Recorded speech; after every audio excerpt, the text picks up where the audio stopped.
শ্রদ্ধেয় গুরুজি এবং শ্রদ্ধা মা, আমার সব ভাই বোনেরা, আসসালামু আলাইকুম। গুরুজির কথা আমি অনেক আগে থেকে শুনেছি, অনেক অনেক অনেক আগে থেকে, কিন্তু ভাগ্য খারাপ হলে যা হয়, এখানে আসবো সেটা কখনো মাথায় ঢুকেইনি, আমার চিন্তাই হয়নি। আজ থেকে 7-8 দিন আগে আমার মেয়ে আমাকে বলছে যে মা, আমি তো কোয়ান্টামে যাব, তুমি কি যাবে? বলছি কেন যাবা? বললো যে আমি মেডিটেশন করাবো। তাই হঠাৎ আমার মনে হলো যে আল্লাহ, ওর এত ইচ্ছে হলো, কি ব্যাপার? কিন্তু সত্যি কথা বলতে কি, আমার জীবনে আমি কখনো মনে হয় না সুখ পেয়েছি, আমার মনে হয়।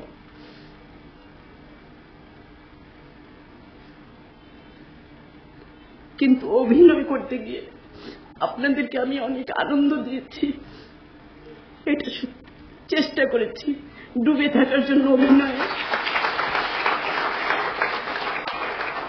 যাকে যে কথা বলি সবাই ভুল বোঝে আমাকে, কিন্তু কেন বোঝে আমি ঠিক বুঝতে পারি না।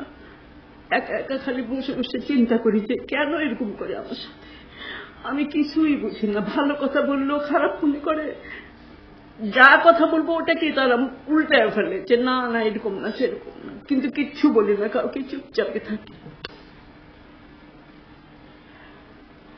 যখন আমার সন্তান আমাকে বললো যে মা, আমি আমার মেয়েকে নিয়ে যাব, চলো না যাই, আমার নাতনি কারিমা, সে যখন বললো যে মা চলো যাই, ওকে নিয়ে যাব, তখন আমার খুব খুশি লাগলো।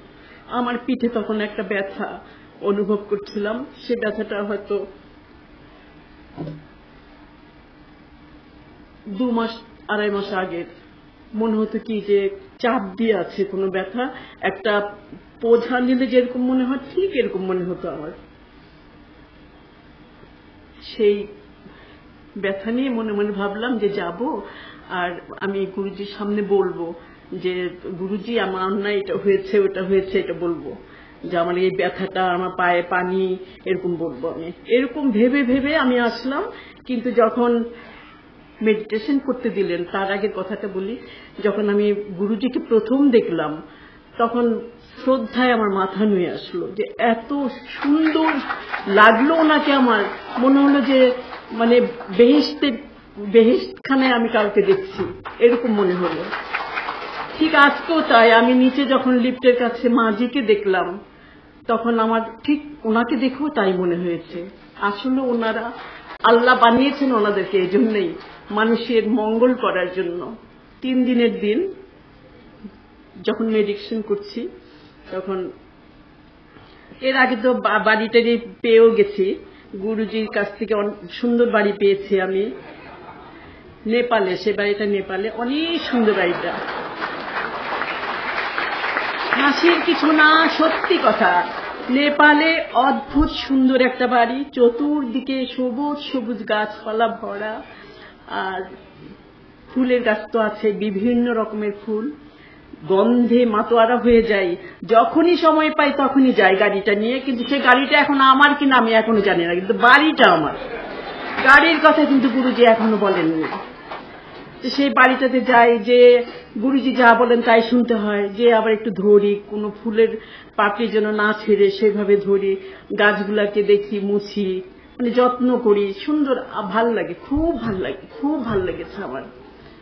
আজকেও যাবো কিনা জানি না আমি, হ্যাঁ এখনো জানি না, কারণ আমার দেরি হয়ে গেছে আসতে। আপনারা গিয়েছেন কিনা জানি না আপনাদের বাড়িতে। আমি কিন্তু এই চিন্তা করে আসছি যে হয়তো আজকে হবে না, আবার নাও হতে পারে।